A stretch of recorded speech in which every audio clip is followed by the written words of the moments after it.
Monster வரும்போது அடுத்த வருஷம் நான் நிச்சயம் பாஸ் பண்ணிடுவேனா? மான்ஸ்டர் கிட்ட ஏதோ ஒரு லேடி பேசினே இருக்குதுமா. பேசாம இரு. நான் இன்னும் தொடர்ந்து படிக்க ஆசைப்படுறேன். எவ்வளவு வேணாலும் படிச்சுக்கோ. ஆனா அதுக்கு நிறைய செலவாகுமே. செலவாகுமே. என்ன செலவானாலும் நான் பாத்துக்கிறேம்மா. வாய மூடு. வந்ததுல இருந்து பாக்குறேன். தொந்தரவு பண்றீங்களே, பணமாக்க விட மாட்டீங்களா? 2 பேரையும் முதல்ல இங்க இருந்து அனுப்புங்க. சாரி. உனக்காக நான் என்ன வேணாலும் பண்ணுவேம்மா. உன்னால எனக்கு கெட்ட பேரு. என்னம்மா ரொம்ப சின்ன படமா இருக்கு, அதுக்குள்ள வெளியே வந்துட்டோம்ல. ஆனா நம்ம வரதுக்குள்ள மான்ஸ்டர் வந்திருக்கலாம்.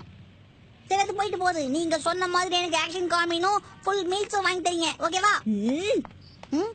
அம்மா வாங்கி தரேன்னு சொல்லிட்டு வாண்டு பையனை ஏமாட்டாதீங்க.